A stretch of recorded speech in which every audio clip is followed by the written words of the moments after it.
Bonjour à tous, très heureux de vous retrouver sur BNews pour ce numéro de exclusif. Cette émission spéciale sera consacrée à la crise politique qui secoue le parti MPL. Depuis les dernières élections législatives, le parti dirigé par Expérience TB est au cœur d'une polémique qui divise les membres. Des accusations de détournement de fonds ont été portées contre le président du parti, suscitant la colère de nombreux membres et justement sa destitution par le directoire. Cette crise politique ouvre certains débats. La transparence, et l'éthique politique, la spécifique des partis politiques et bien sûr l'avenir de la gouvernance politique au Bénin. Au cours de cette émission, nous allons donc tenter de faire la lumière sur les différents aspects de cette crise en écoutant les analyses du président d'honneur du parti, Sabissira Korogone. Korogone Sabissira, bonjour. Bonjour. Merci d'avoir accepté notre invitation. J'anime cette émission avec Tal Rudolph. Rudolph Tal, bonjour. Bonjour Jean-Luc Mitopé, M. Korogone, bonjour. Bonjour. Tal Rudolph, invité à vous. Merci d'avoir accepté notre invitation. Dans un premier temps, dites-nous, est-ce que la tempête est passée au MPL? Merci pour l'invitation. Merci pour l'intérêt que ce jeune parti suscite à votre niveau. La tempête est passée. Je vous explique parce que je ne crois pas que la tempête soit passée.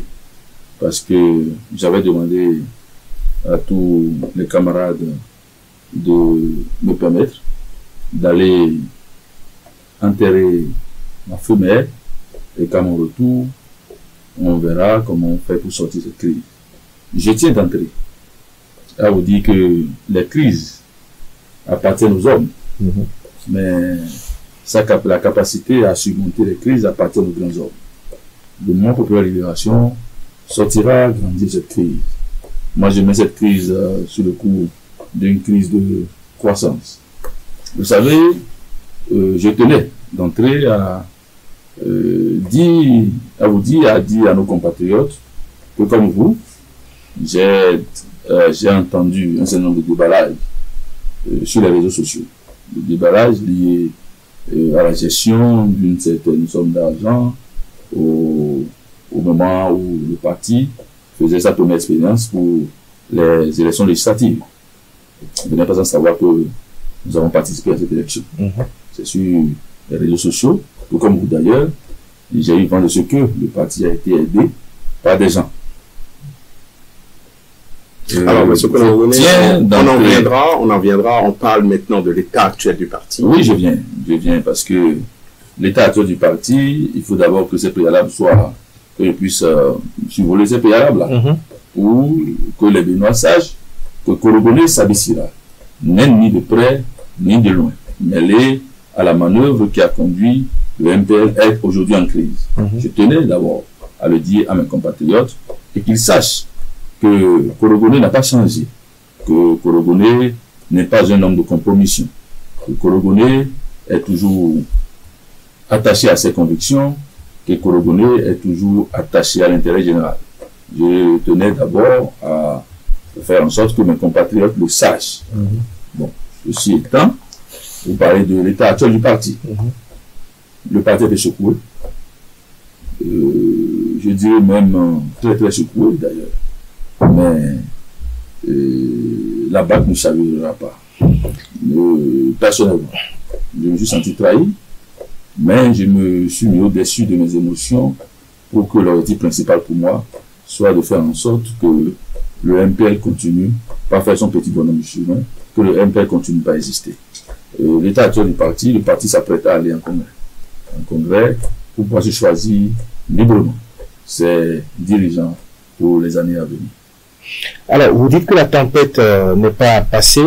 Est-ce que aujourd'hui vous pouvez nous situer exactement, de façon précise, sur ce qui s'est passé au MPL? C'est vrai, il y a quelques mois. Quels sont les événements qui ont conduit à cette crise? Parce qu'on n'a pas entendu de version officielle depuis les élections législatives. Quels sont les événements qui ont conduit à cette crise? J'ai entendu comme vous, c'est dans le déballage. C'est un fait. En toute responsabilité, je me rapproche de chaque camarade dont le nom a été cité sur la place publique. Je le rencontre individuellement. Nous voulons surtout parler du président du parti Expérience. J'ai trois questions. La première, c'est qui le généreux donateur? Jusqu'à l'heure où je vous parle, je n'ai pas de réponse. La deuxième question que j'ai posée, combien ont-ils donné pour le compte du MPL? Jusqu'à présent, je vous jure que je n'ai pas de réponse.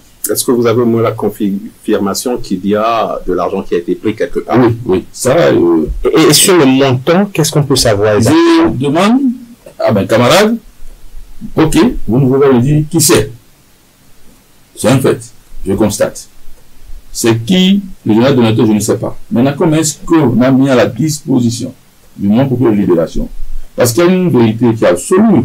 Quand on donne l'argent pour un groupe, il y a quand même un certain nombre il y a une procédure à respecter en la matière. Surtout que quand on est dans un pays qui lutte contre le blanchiment d'argent et de capitaux, quand on est dans un pays qui lutte contre les financements occultes, parce que la loi sur le code électoral, la loi sur le financement des partis politiques est claire. Donc, il ne faudrait pas compromettre l'organisation en allant récupérer de l'argent quelque part.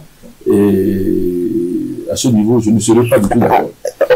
On est un peu surpris d'entendre ce que vous dites aujourd'hui sur ce plateau. Est-ce que c'est pour la première fois que le parti a été soutenu tel que ça a été fait pour les élections? C'est pour la première fois que le parti participe à une élection. Tous les soutiens que nous avons eu, que j'ai eu en tant que président du parti, tout a été fait dans la plus grande transparence. Dans la plus grande transparence. Il y a de bonnes volontés qui, sans pour autant vouloir qu'on les affiche, nous aident. Mais c'est quand même pas, c'est pas des choses assez, c'est pas des sommes colossales, hein, mais tout a été fait dans la transparence parce que nous avons l'obligation. Parce que quand on dit un parti politique, c'est pas un groupe de copains, c'est pas un groupe d'amis, c'est pas une amicale, c'est quelque chose de plus sérieux que ça. Donc il faut le faire dans les règles de l'art. En la matière, est-ce que vous savez par exemple que les sommes d'argent dont il parle, le trésorier général du parti n'était pas informé. N'a pas été informé. Ça s'est passé entre 3 individus. Et puis, aujourd'hui, on se retrouve aujourd'hui éclaboussé par cette affaire, alors qu'en réalité, ce n'est que 3 individus qui sont allés récupérer quelque part. Nous ne savons pas tout. Ils ont récupéré les sous. 3 individus ont décidé de la gestion de ces fonds. Au nom du parti, il y a eu des problèmes. Il y a eu... Monsieur Coordonné, je rebondis un peu sur la question de Jean-Louis Mitopé. On sait que pour aller aux élections, il faut une caution qui est quand même chiffrée en dizaines de millions de francs CFA.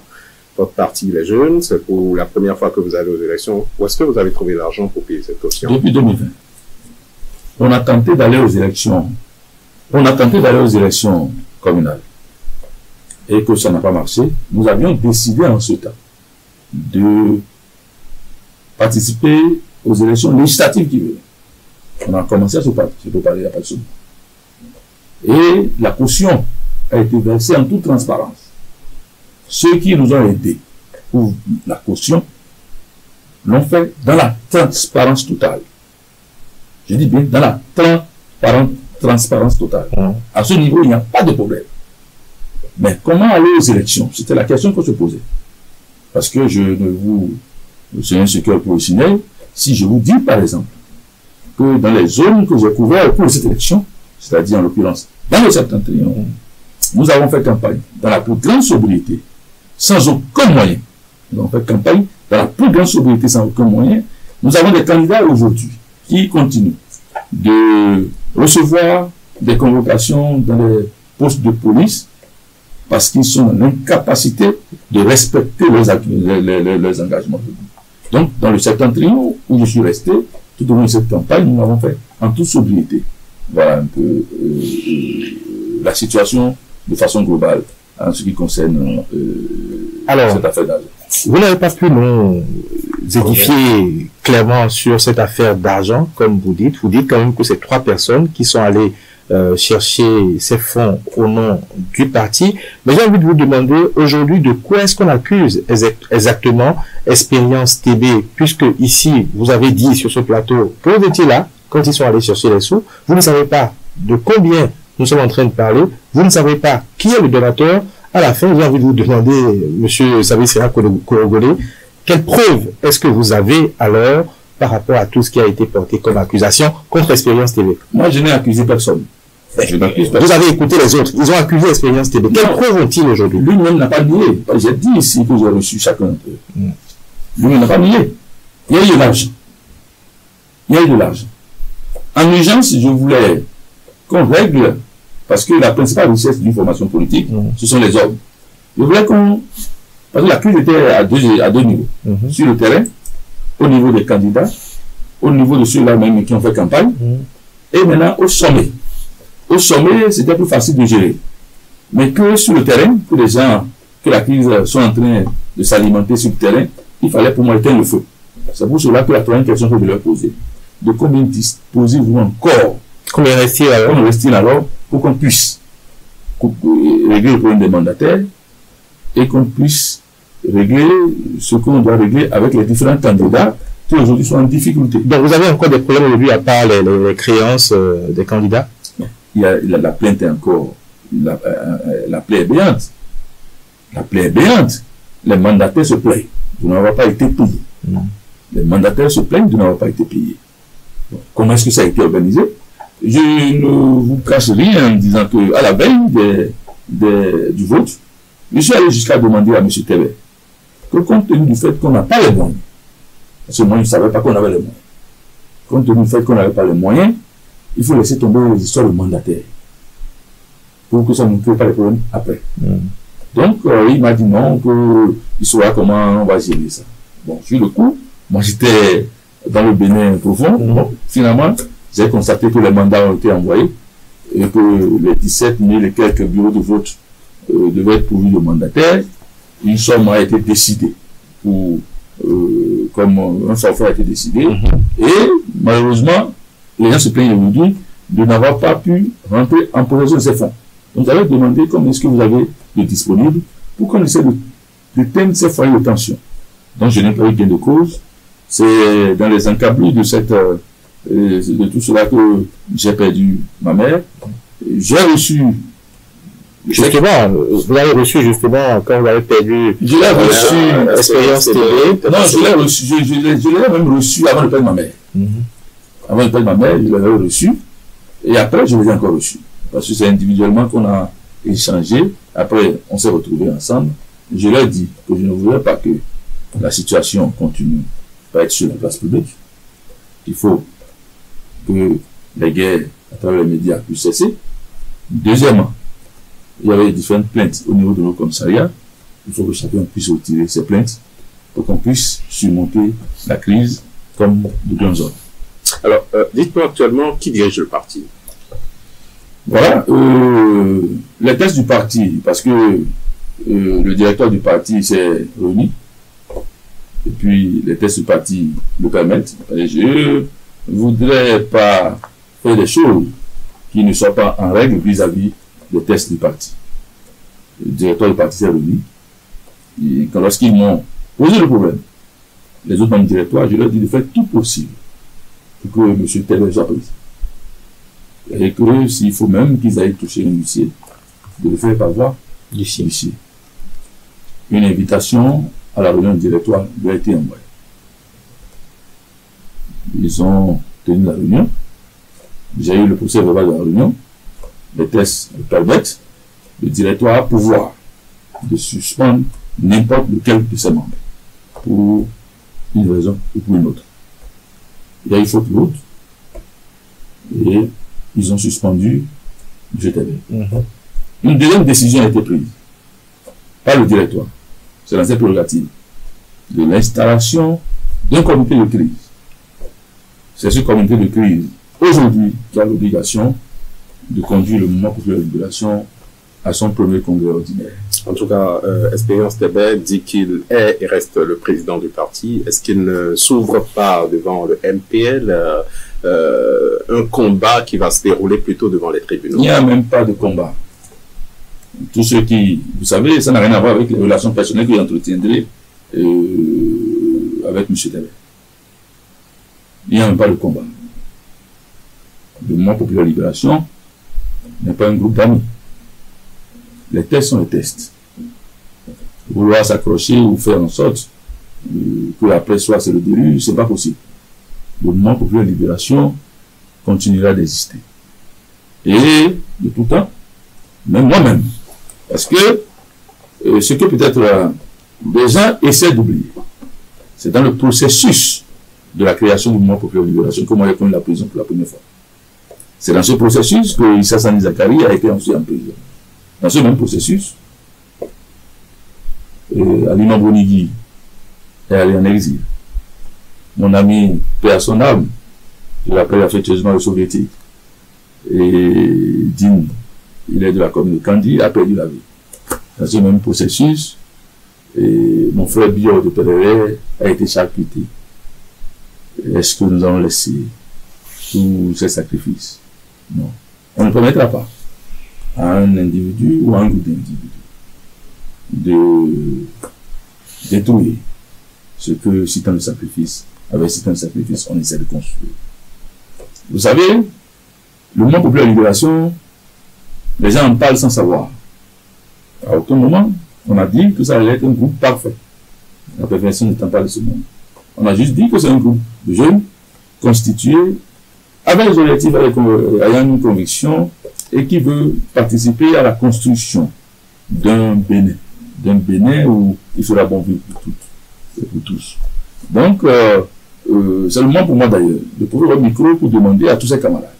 Parce que je me dois de me repentir parce que j'ai commis une grossière qui crée des difficultés au mouvement populaire de libération. Lorsque je me suis retrouvé en difficulté et que je faisais objet de chantage et qu'il fallait que je fasse un choix,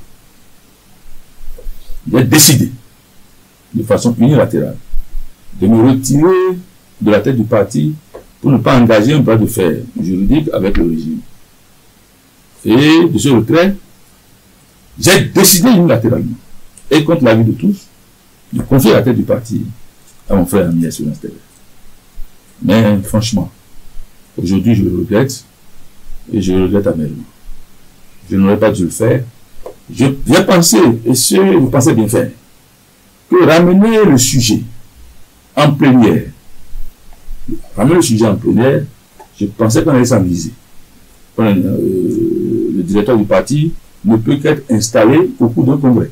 Alors, Monsieur Coordonné, le parti vous en parlait comme, excusez-moi, comme une affaire personnelle, alors que vous dites que c'est une organisation qui est indépendante, qui prend les décisions. Vous êtes président d'honneur, donc votre rôle est plutôt consultatif.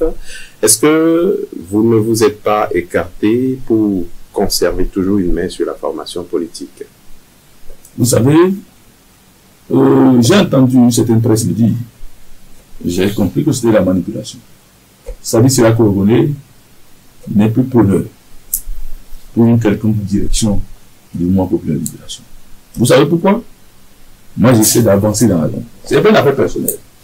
Même lorsque j'étais encore président du parti et que certains de vos collègues disaient que M.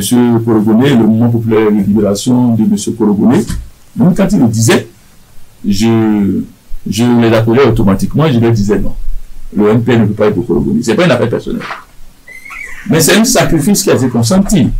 Et ce sacrifice ne doit pas être vain. Nous devons pouvoir atteindre nos objectifs. Donc, aujourd'hui, pour revenir à votre préoccupation, le mouvement populaire de libération continuera et surmontera cette crise-là. Absolument. Va surmonter cette crise, les dispositions sont en train d'être prises dans le parti comme vous nous l'expliquez. Le MPL, vous réclamez de l'opposition, mais dans l'opinion, vous suivez un peu ce qui se passe. On pense que vous êtes une sorte d'appendice du régime. Qu'est-ce que vous répondez? Le mouvement populaire de libération, c'est un parti né dans l'opposition. C'est un parti de l'opposition. Et c'est un parti qui incarne le mieux l'opposition. Nous ne voyons pas les errements de certaines personnes pour pouvoir nous donner une étiquette. Le parti qui représente le mieux l'opposition, on va quand même relativiser. Vous avez été aux élections. C'est votre droit. Vous avez été aux élections. On a été à ces élections handicapés. Deuxièmement, le peuple a fait un choix. Respectons le choix du peuple. Le peuple a fait le choix d'un autre parti, se réclamant de la même obédience. ils ont beaucoup plus d'atouts que nous. Ils avaient beaucoup plus d'atouts que nous. Nous avons été, je l'ai dit au lendemain de cette élection, considérés comme la route secours. La route principale étant cette formation politique au sein de laquelle il y a quelqu'un qui a déjà, pendant 10 ans, fait l'exercice du pouvoir. Il y en a qui ont fait l'exercice, qui ont participé à des gouvernements. Donc, ils étaient, d'une manière ou d'une autre, plus crédibles que nous, pour incarner les aspirations du peuple en ce moment-là. C'est pour cela d'ailleurs que nous allons nous mettre résolument aux côtés du peuple. Pour à chaque étape, et ça c'est un autre sujet, je crois qu'on va en débattre plus tard, rappeler les engagements pour que le peuple qui s'est mobilisé, qui a cru et qui a l'impression aujourd'hui que sa victoire a été volée, puisse atteindre les objectifs. Il y en a, faisons la part des choses. On n'a pas voté pour l'autre parti d'opposition par amour pour eux. On a voté pour eux parce que la gouvernance ne nous plaisait plus et la gouvernance ne plaisait plus aux populations. Nous avons l'impression qu'ils n'ont pas eu la capacité de, excusez-moi, sécuriser le vote du peuple parce que c'est la Cour constitutionnelle qu'on a appris. Alors, vous parlez de ces élections législatives, mais vous parlez plus des autres partis de l'opposition, vous parlez, c'est bien du parti les démocrates, et pourtant, à ces élections, votre parti a connu une cinglante défaite. Alors, comment est-ce que vous expliquez cette contre-performance? Vous parlez des autres, mais expliquez votre contre-performance. Comment est-ce que cela s'explique? On va rappeler que vous avez juste 1,28%. Oui, 1,28%, une véritable contre-performance. Parce que la direction du parti n'a pas pris véritablement la mesure des choses.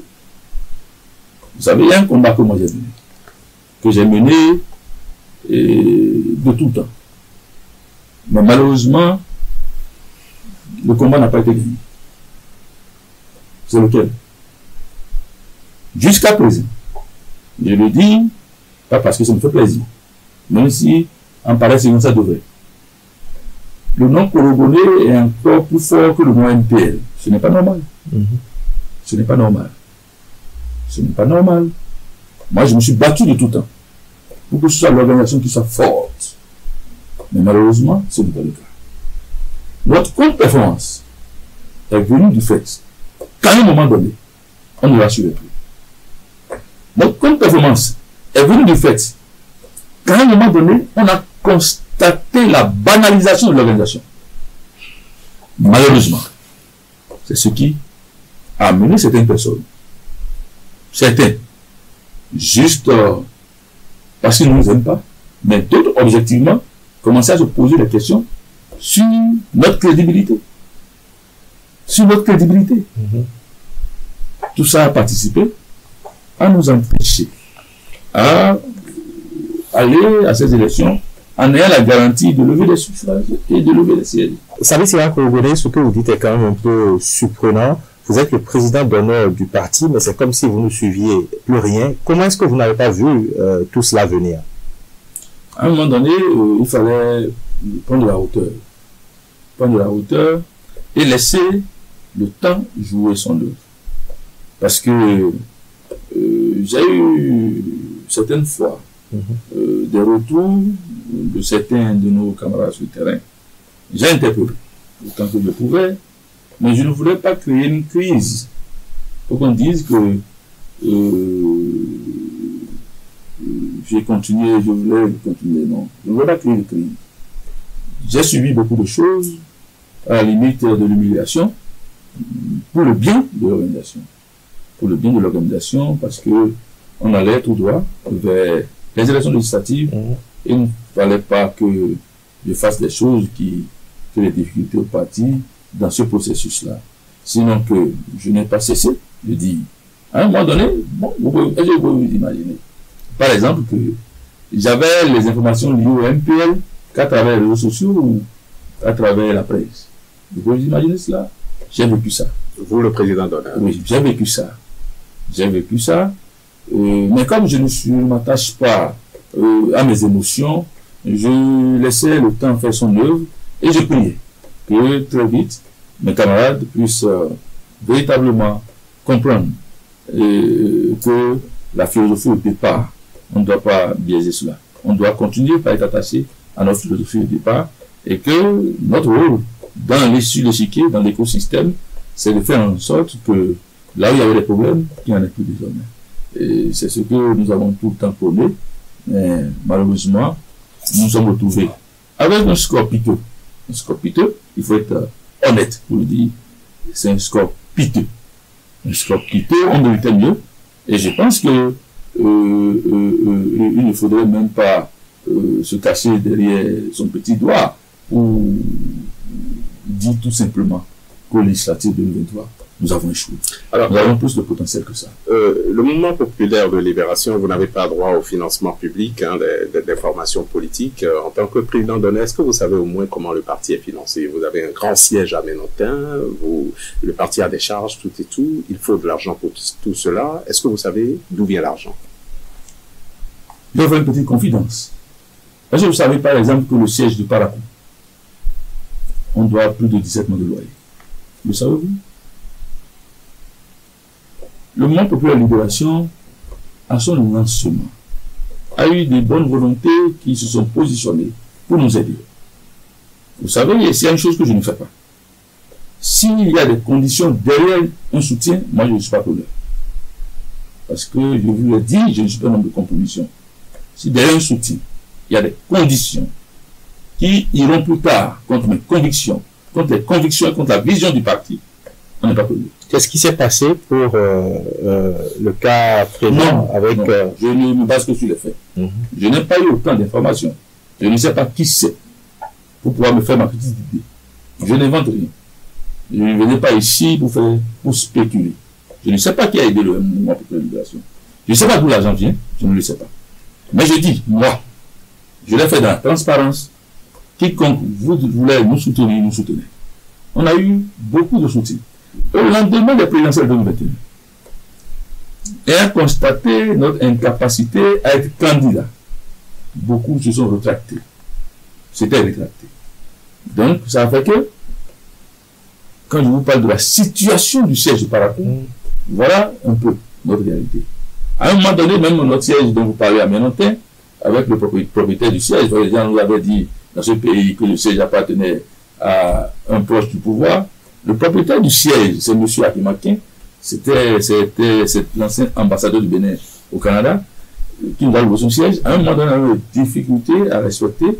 Il m'a appelé, il m'a interpellé sur la question un certain nombre de fois. Je ne sais pas s'il a maintenant. Le problème est réglé. Parce que entre temps il y a eu de l'argent. Donc, peut-être que ça a été en temps réglé. Mais, nous avons fait l'effort que tout se passe dans les... C'est vrai qu'on a déjà quitté cette page tout à l'heure, mais on a l'impression qu'il y a tellement de mystères autour de ceux qui financent votre parti. Le mystère autour de ceux qui ont financé le parti. Justement, le mystère autour. Non, depuis même la création du parti, puisque quand on vous écoute sur ce plateau, vous dites ceux qui nous ont financés, ceux qui ont eu la ressource de nous financer. Vous n'avez jamais donné de cotisation. Voilà, donc vous n'avez jamais donné de nom sur ceux qui ont financé votre parti depuis quelques années. Je vais finir la question. Je pose la question tout simplement parce que les autres formations politiques, nous savons très bien qui sont ceux qui financent ou qui sont ceux qui ont mis de l'argent. On sait que pour les démocrates, c'est l'ancien président Boliyahi qui continue de financer et qu'il prend aussi, si on lit ce qu'il y a sur les réseaux sociaux, où que le parti est financé depuis l'extérieur également par certains pays. Pour les démocrates, le chef de l'État lui-même a dit, par exemple, que Rekat Madougou est venu à Cotonou avec de l'argent, qu'elle a ramené de Lomé. Donc on sait à peu près qui finance quel parti pour les républicains et pour les progressistes. On sait qu'ils ont les financements publics, mais on sait aussi qu'il y a des individualités au sein de ces partis qui les financent. Pour votre cas, dans votre cas, pour ces élections-ci, pour ce dernier financement, on a entendu dire, comme vous dites aussi que vous lisez sur les réseaux sociaux, par exemple, qu'il y avait un Libanais, on a entendu dire aussi que ce serait quelqu'un qui serait très proche du pouvoir. Laquelle des deux thèses est la plus plausible selon vous? Monsieur Mitopa, je ne spécule pas ici. Je ne sais pas. J'ai demandé, je ne sais pas. J'ai demandé, je ne sais pas. Et vous n'avez pas fait des enquêtes personnelles? Cela suppose que j'accepte d'aller spéculer. J'ai demandé, je ne sais pas. Je continue pas à demander. Pas tout au moins. Il faut remercier. Ceux qui ont eu la générosité, la vérité, de nous aider, il faut les remercier. Il faut les remercier. Parce que moi, je crois en la transparence. Je crois en l'esprit de groupe. Je crois en l'esprit de groupe. Et cela ne m'empêchera pas de continuer à fonctionner dans les groupes. Parce que je pense qu'ensemble, on est plus fort. Vous parliez tantôt de ce piteux résultat que vous avez obtenu aux dernières élections législatives. Comment est-ce que vous comptez aujourd'hui donc relancer le parti? Le comité de crise a l'obligation, depuis son installation à 90 jours au maximum, pour convoquer le congrès du parti. À ce congrès, les militantes et militants choisiront délibérément, en leur âme et conscience, les responsables du parti. Je tiens à préciser que Sabi Sira Korogono n'est pas prôneur, n'est candidat à rien au sein de la prochaine direction du Mouvement Populaire Libération. Donc, après cela, nous allons tirer le son de nos erreurs, de nos erreurs, pour pouvoir améliorer le mode de gouvernance de ce parti, tirer le son pour pouvoir aller à l'essentiel. L'essentiel, là, maintenant, c'est de tirer les leçons de notre échec aux élections législatives, tirer les leçons de nos échecs, aller à l'installation de façon très organisée de nos structures de base, et nous avons 3 ans pour cela, parce que dans notre viseur, les élections générales en 2026 et les élections présidentielles en 2026. Alors, le parti n'a que quelques années d'existence et vous avez le discours de départ, c'était une gestion vertueuse faite par des jeunes, il fallait changer avec les anciennes habitudes. Quelques années seulement, et puis une affaire d'argent vous éclabousse de la sorte. Est-ce que vous pensez que vous pouvez relancer cette formation? Est-ce qu'il a un avenir? Le Mouvement Populaire de Libération a son avenir tout tracé. Vous savez, à l'entame, je vous l'ai dit, tout à l'heure vous parlez des formations politiques qui disent des gens qui les financent et tout. Je vous ai vu, j'ai vu un bon sourire sur votre visage quand vous entendez parler de cette information politique. Et je me suis retrouvé comme si c'était dans un film. Comme si c'était dans un film, comme si c'était carrément du virtuel. Mais en réalité, le Mouvement Populaire de Libération de la chance a de la chance que très tôt, ce qui est en train de pourrir de l'intérieur a été révélé au grand public. J'ai dit que les crises appartiennent aux hommes. Leur gestion appartient aux grands hommes. Donc, ne vous en faites pas. Je me battrai autant que je peux. Ensemble, avec les camarades du Mouvement Populaire de Libération, y compris même Tébert, y compris M. Oumassé, M. Tomati, on doit se serrer les coudes pour sauver notre parti du naufrage. Parce que, quelles que soient les intempéries, je ne cesserai de penser que ces longues nuits passées ensemble, à réfléchir, à voir comment on fait pour que le parti puisse grandir, ne seront pas vains, et que ce n'est qu'un incident de parcours. Chacun va pouvoir se mettre en face de ses responsabilités, tirer les conclusions et se mettre à la disposition du parti pour jouer les rôles que le parti leur confiera pour la suite du combat. Parce que jusqu'à présent, je n'ai pas encore entendu que quelqu'un ait été déchu de son titre de membre du parti. Très bien. On va progresser dans cette émission. Sabi Sira Korogono, vous êtes le président d'honneur du parti MPL. Je rappelle que le parti MPL n'est pas présent au sein de la 9e législature, qui a d'ailleurs été installée le 12 février dernier. Vous avez suivi quand même tout cela. Aujourd'hui, selon le MPL, quelles devraient être les priorités de cette Assemblée nationale? Les engagements sont clairs. Les engagements sont clairs. Nous avons l'obligation de veiller au gain. En tout cas, le MPL a l'obligation de veiller au gain. Pour que ceux-là qui ont eu la chance, au nom de l'opposition, de se retrouver au sein de la nouvelle législature, il faut qu'ils respectent les engagements. Premier engagement, nos compatriotes en détention doivent bénéficier absolument d'une loi d'amnistie. Nous allons le répéter et le rappeler à chaque étape. Deuxième engagement, ceux qui sont en exil, même si parmi eux, certains individuellement sont en train de négocier leur retour. Ça c'est même fait. Pourvu qu'ils rentrent et qu'ils se retrouvent dans leur pays en sécurité. Que ceux qui sont en exil et qui n'ont pas de canaux pour négocier individuellement puissent regagner leur pays. Troisième engagement, nous avons ensemble dénoncé les lois. La loi sur l'embauche. Nous avons dénoncé le code électoral. Nous avons dénoncé le système partisan, la loi sur le parrainage. Nous avons dénoncé L'opposition n'est pas majoritaire au sein de l'Assemblée nationale. Vous ne vous dites pas que tout cela que vous voulez aujourd'hui, ce sera reporté dans 3 ans. Ce sont des engagements pris vis-à-vis du peuple. Même si c'est un seul député que le peuple a réussi à envoyer, il a l'obligation de faire en sorte que sa principale préoccupation soit de pouvoir, à la fin de cette législature, de lui faire un compte rendu sur ce qui a été fait.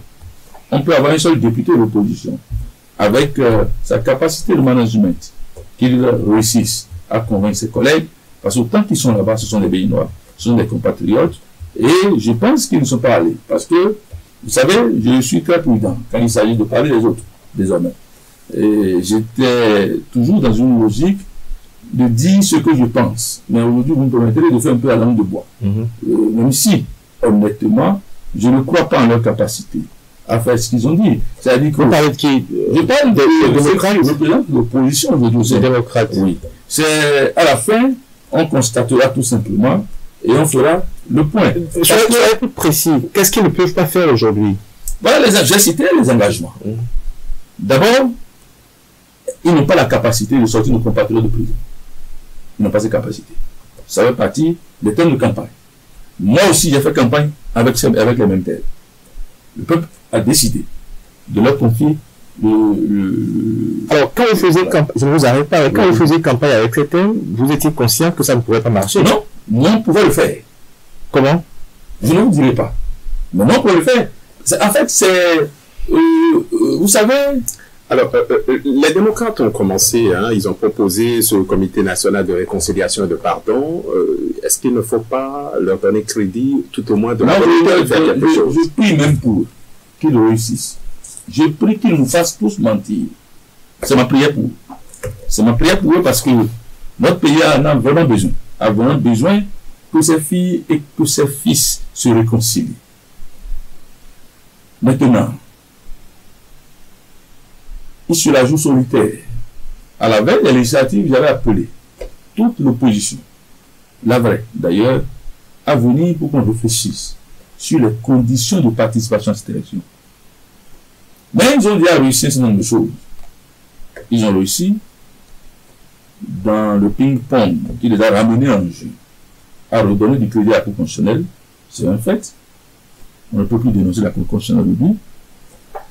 Cette même Cour constitutionnelle, c'est après le recours qu'on a appris qu'ils n'avaient pas les représentants partout, donc incapables de sécuriser le sacrifice du peuple. Tout ça, ce n'est pas un problème. Mais il y a des engagements, de ce cas. Ces engagements, nous allons nous mettre résolument aux côtés du peuple pour le leur rappeler étape par étape.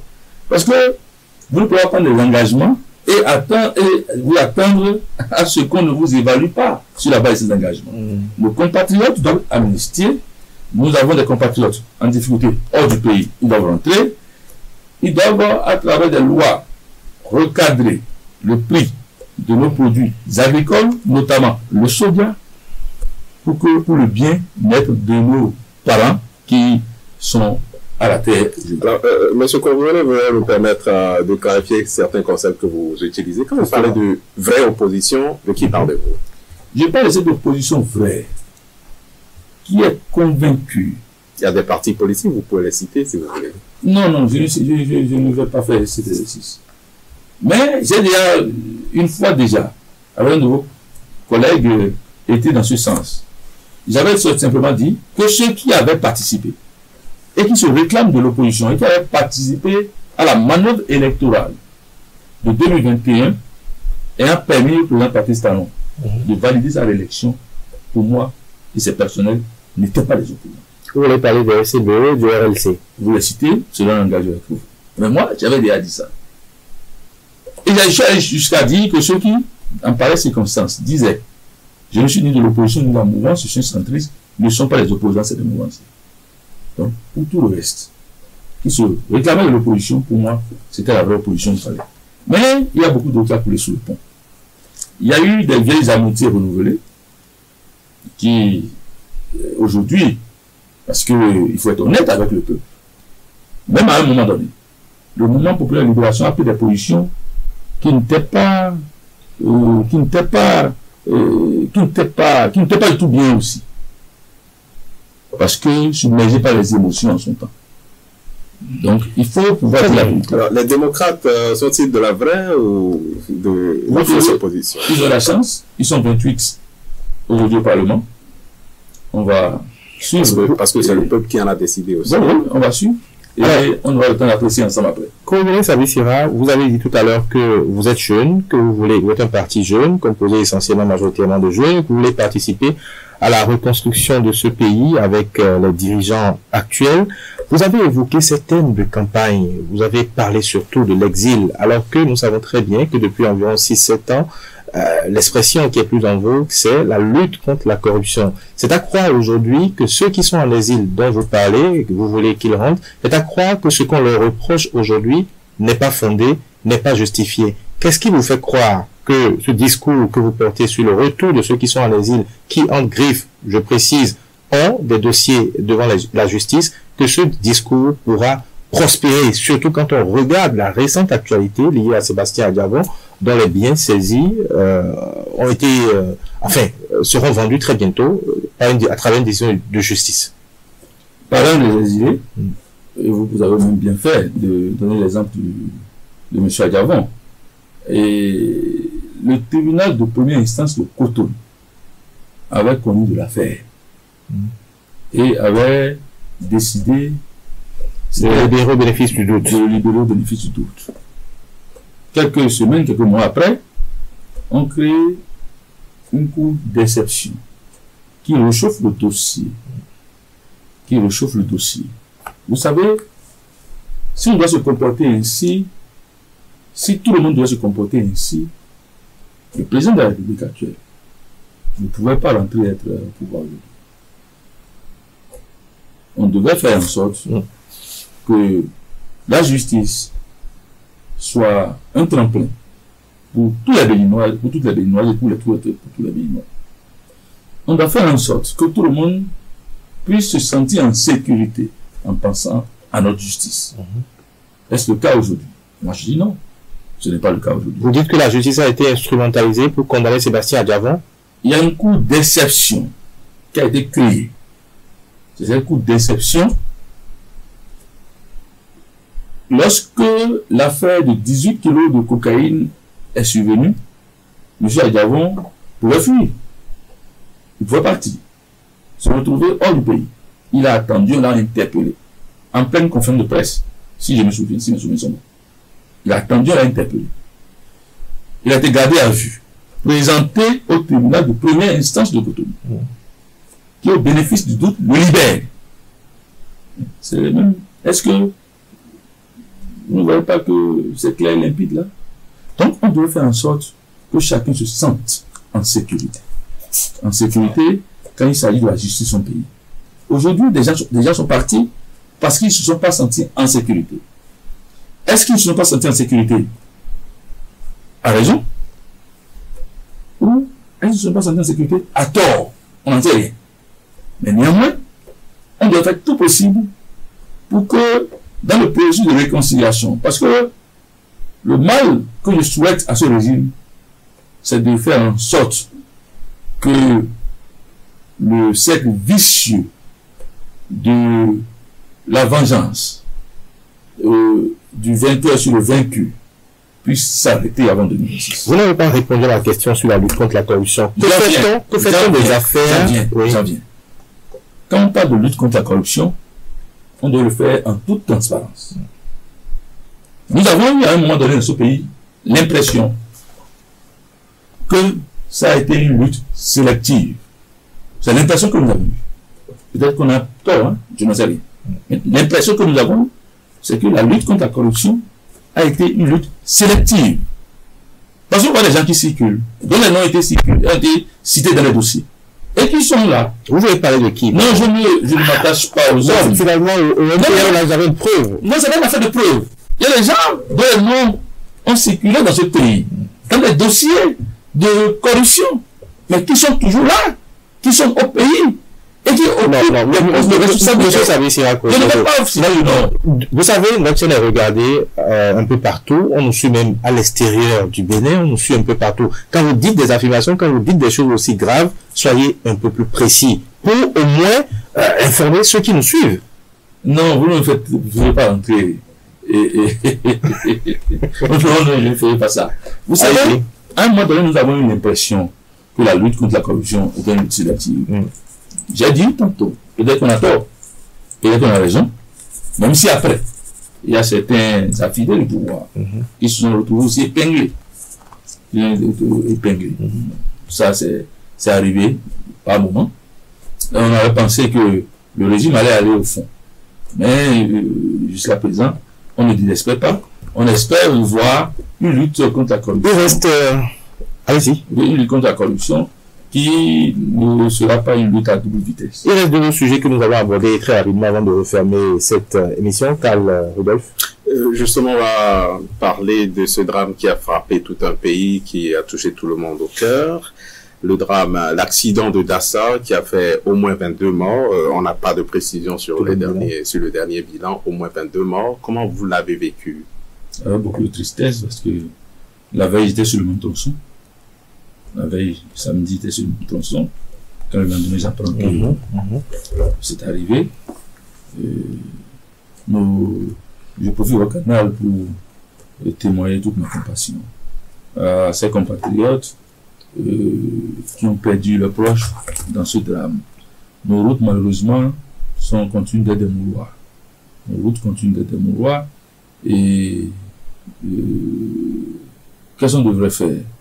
Moi, je n'arrive pas à comprendre que depuis 1960, année de nos indépendances, que la principale route, le principal tronçon de notre pays, Cotonou à Malanville, ne soit pas encore une voie à double sens. Qu'est-ce que ça pourrait coûter éventuellement? Parce que toutes les richesses du pays, qui quittent l'intérêt du pays, passent par là. D'abord, et tout ce qui est notre port n'existe que par cette route-là. Parce que c'est le Niger que ça dessert. J'ai constaté que les Nigériens font des efforts de leur côté pour que la route soit quand même d'une manière ou d'une autre une route plus sécurisée. Et qu'est-ce que ça nous coûte de mettre tout ce que nous avons comme énergie pour le bien de nos compatriotes pour avoir l'autoroute sur Cotonou-Malanville? Qu'est-ce que ça nous coûte? Qu'est-ce que ça nous coûte? C'est beau, c'est bien beau. Qu'on embellisse certaines zones de Cotonou, c'est bien beau. Ce n'est pas mauvais en soi. C'est bien beau que certaines grandes villes de notre pays puissent avoir de traversées, mais c'est encore mieux qu'on pense aux plus faibles, qu'on pense à la sécurité de nos compatriotes. Ça. Alors, ce sont des projections de long terme que vous faites.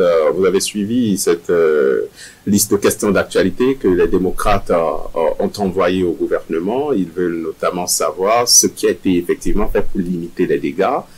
Est-ce que vous pensez que le gouvernement n'a pas effectivement été au bout pour sauver les vies humaines? Je crois que le gouvernement fait des efforts compte tenu des moyens dont il dispose.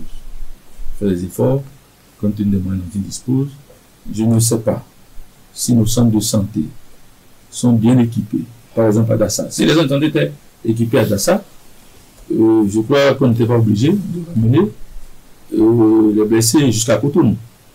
Quelqu'un m'a dit, je ne sais pas si c'est vrai, que depuis 15 heures que l'accident a eu lieu et les blessés sont entrés au CNHU vers 23 heures. Du coup, je suis passé. Dans les mêmes conditions, j'ai perdu ma jeune soeur en 2016.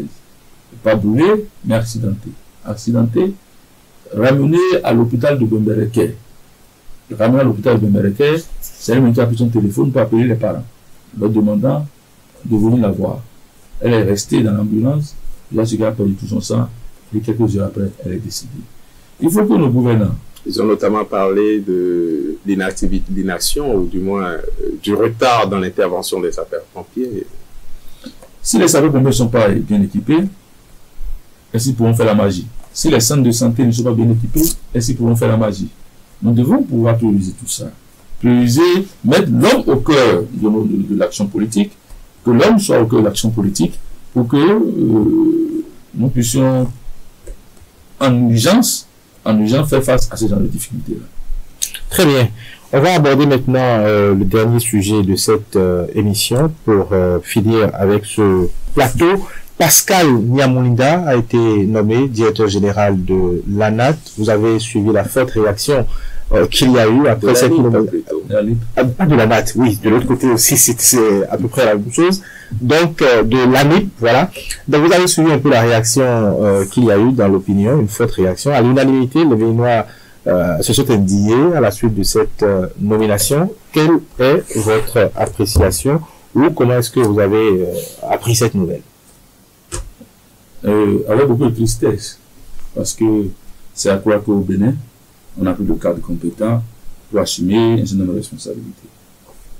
Donc, pour quelque chose de très sensible, comme le fichier, comme le fichier qu'on confie à un étranger, ça doit faire réfléchir.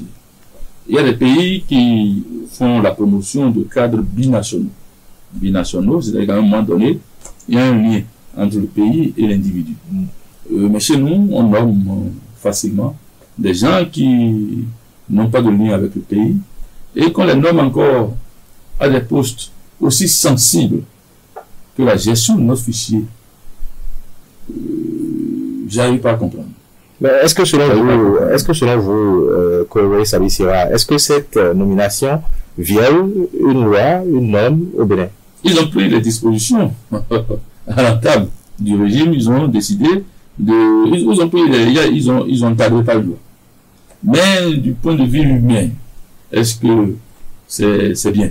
Nous avons des cadres compétents au Bénin qui peuvent assumer cette responsabilité. Il y a beaucoup de directions où on a mené. Moi, j'ai rien contre les étrangers. J'ai rien contre les étrangers. J'ai rien contre les étrangers. Je le dis honnêtement, j'ai rien contre les étrangers. Mais qu'on confie des secteurs de souveraineté à des gens qui ne connaissent pas nos réalités, qui n'ont aucun lien affectif avec notre pays, moi je me pose des questions. Pourquoi on le fait? Pour quels résultats? Qu'est-ce qu'ils pourront éventuellement faire? Parce que dans ce même registre, nous avons vu des gens qui ont été nommés, et par exemple au port autonome de Cotonou, qu'on a relevé. Ça veut dire que l'incompétence est partout et la compétence aussi. Au Bénin, nous avons des cadres compétents. Faisons-nous confiance. Faisons-nous confiance et faisons en sorte que le Béninois se sente bien avec le gouvernement. Très bien, nous sommes pratiquement, sinon nous sommes à la fin de cette émission. On va vous demander de conclure cette émission Kourobouni Sabissira. Vous allez me permettre de parler d'abord, dans un premier temps, à mes compatriotes, aux militantes et aux militants du Mouvement Populaire de Libération. Le parti ne chavire, la BAC ne chavirera pas. Nous n'allons pas permettre que la BAC chavire. À ceux-là qui, pour une raison ou pour une autre, nous ont abandonnés en cours de chemin, je leur demande humblement de revenir pour qu'on puisse construire et avec conviction, construire avec amour notre pays ensemble à travers le Mouvement Populaire de Libération. Est-ce que je leur demande? Je demande aux dirigeants de notre pays, de savoir que c'est leur responsabilité qui est engagée et que nous sommes dans notre rôle. Nous sommes dans notre rôle et notre souhait pour eux, c'est de faire en sorte que au soir de la fin de leur mandat, qu'ils puissent véritablement se réconcilier avec leurs compatriotes. Et que on ne fait pas tout avec la ruse, on ne fait pas tout avec rage. Humainement, nous sommes tous de ce pays, nous devons pouvoir nous tenir la main pour le construire. 2023, une année très difficile, très difficile, une année qui commence avec beaucoup de difficultés pour notre pays. Je demande aussi à ceux-là qui sont les gardiens du temple, à ceux-là qui ont pour rôle de prier, de continuer à prier pour notre pays, pour que notre pays se retrouve à nouveau dans la quiétude, dans la paix et pour le bien de tous. Très bien. Merci d'être passé sur notre plateau. Kourobouni Sabissira, je rappelle que vous êtes le président d'honneur du parti MPL. Merci de nous avoir aidé à comprendre finalement ce qui se passe au sein de votre parti, même si sur certains points, nous n'avons pas été totalement satisfaits. Merci d'être passé sur notre plateau. Karl Rudolph, merci. Merci à vous. Chers téléspectateurs, merci de nous avoir suivis et à la prochaine. Merci.